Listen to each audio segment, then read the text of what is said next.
I'm under a little stress today. Some of you are not sitting in your right seats. It's throwing me off a smidge. We'll see how it goes. The danger this morning, by the way, is this particular scripture. When we read familiar scripture, and when you preach from a familiar scripture, sometimes we just pass over the deep, theological, spiritual things that this scripture is trying to say to us. Been in ministry for 30 plus years. Scripture rotates each year, every other third year. So I probably have preached from this text at least a dozen times. I'm sure every sermon must have been a little different. We'll see how this goes. Let's begin feeding this miracle particular scripture. Bible 101. Galilee was about 50 miles square. And in those days, even though populations have changed and for whatever reason, illness and sickness and wars over the thousands of years, it's pretty desolate now, at least up and around the Galilee area. But in those days, it was packed full of people. Many, many towns, most of them 15,000 plus. Some scholars would say even Nazareth itself was 50,000 plus. I was there in 93, and the town wasn't that big in 93, but 50,000 plus in the days of Jesus. There were people everywhere crowding in on you.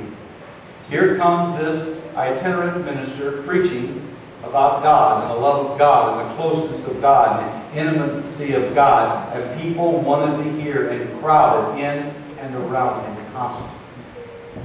So the scripture opens that they'd just gotten word that John the Baptist, wasn't that a relative of Jesus, if I remember right? A cousin? Yeah, that's right. Anyway, John the Baptist's head had just been cut off.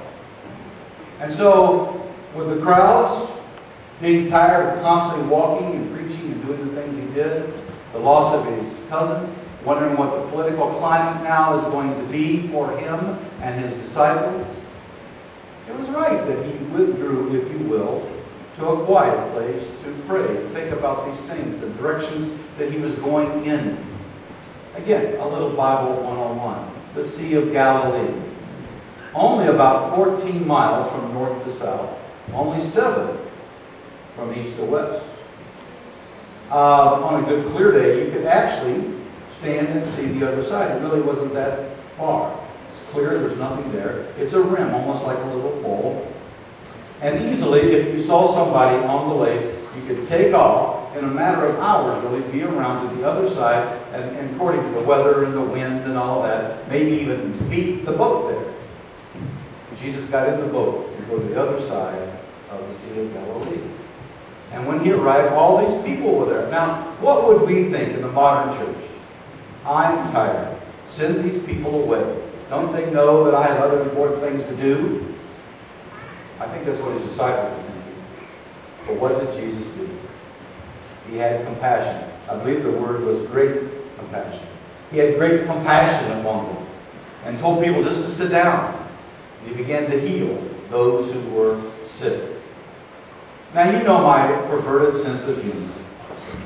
I'm thinking people were waiting to turn, and there were 3 or 4 disciples over here doing the trio or quartet, singing the latest, top 10 on the Hebrew stations, and somebody's over here doing some other stuff, and who knows? A new praise band, Hebrew praise band who knows what was going on? But people were listening and talking and conversing as Jesus was in their midst. In fact, in their midst, they left in such a hurry because I wanted to go see Jesus. And they were so enthralled with what was going on that now it was way past supper time. I don't know about you, but the people I grew up with get cranky. It's right past supper time. They probably left in a hurry and did not bring with them food, and they were away from their home. And so the disciples, well organized, said, it's way past supper time.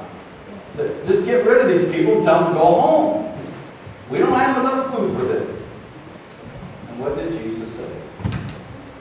Bring me what you have.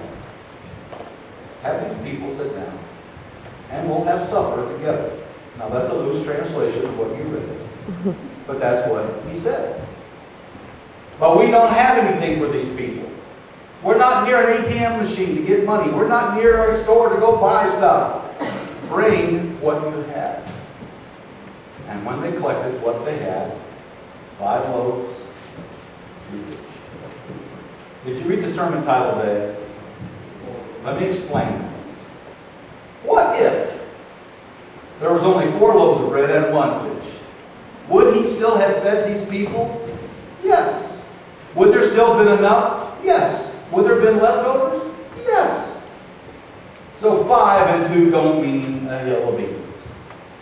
He took what they had. They looked at it and said, it is impossible to feed these people. How many people were fed that day? I knew you'd say that. No. The scripture said 5,000 men, excluding the women and children. Women and children, they don't mean anything. They're not the census. But if a man was bright, he certainly brought his wife. And of course, and the wife wasn't going to leave the kids at home. So it could have been 15,000 for all we know. It's the feeding of the 5,000, however, was this place. My daughter and I had the privilege of being at that place. They fed 5,000. By the way, it's almost like a natural amphitheater. Jesus stood at the shoreline. You could look at the top of the hill and be really far away. And the voice I'm speaking to now said, hey, can you see me or hear me up there? And the person on top of the hill went, yes. Again, wouldn't have to scream. I could see where Jesus would say, everybody sit down. We're going to feed everybody now. And what's the first thing he did? He prayed. Oh God, bless this food. Bless this gift that we are now ready to share with you.